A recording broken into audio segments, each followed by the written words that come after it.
Ngayong araw nga po, binabantayan pa rin po natin itong si dating Bagyong Ada na low pressure area na lamang 765 kilometers sa silangan ng General Santos City at ngayon nga po ay hindi naman natin inaasahan na mag-redevelop pa ito bilang isang bagyo muli at nakapaloob po ito sa ating shear line kung tinatawag o yung linya kung saan nagbabanggaan yung hanging amihan at yung easterlies. Ito nga po yung nakikita natin sa ating satellite imagery bilang mga makakapal na kaulapan na ngayon ay nakakaapekto sa silangang bahagi ng Mindanao, dulot nga po yan ng shearland. But for the rest of the country naman, inaasahan pa rin po natin yung malamig na hanging amihan.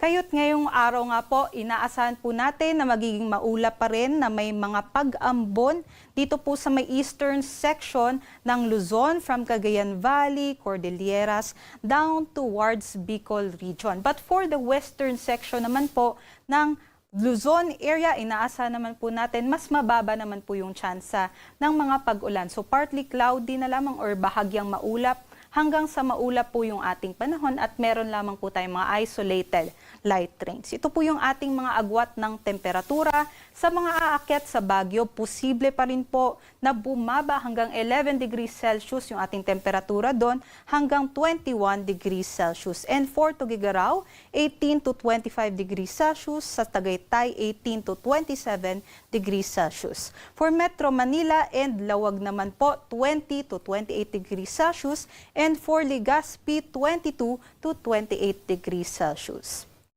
Sa may Visayas and Mindanao, especially sa may eastern section po, dito ay inaasahan po natin mataas po yung tsansa ng katamtaman hanggang sa malalakas na mga pag-ulan.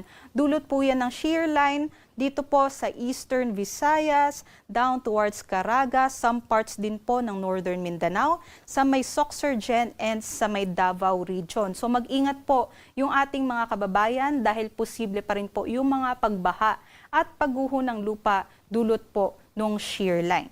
For the rest of Visayas naman and Palawan, inaasahan pa rin po natin yung bugso ng amihan dyan. So magiging maulap po for the rest of Visayas and parts of northern Mindanao.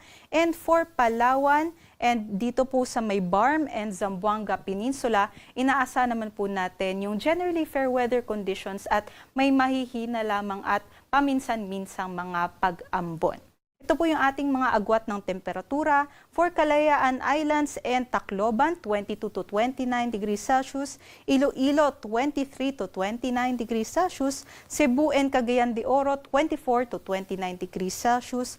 Puerto Princesa, 22 to 30 degrees Celsius. At sa may Davao po, 23 to 32 degrees Celsius. And sa Zamboanga, 22 to 33 degrees Celsius.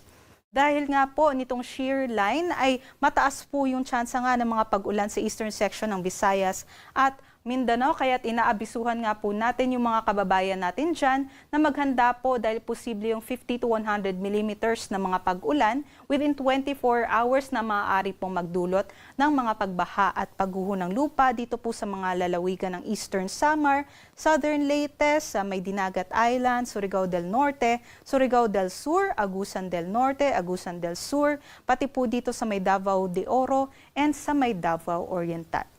At para po sa ating sea condition, may nakataas pa rin po tayo na gale warning dito po sa eastern seaboard ng Mindanao, sa Dinagat Islands and Surigao del Norte, dulot ng amihan.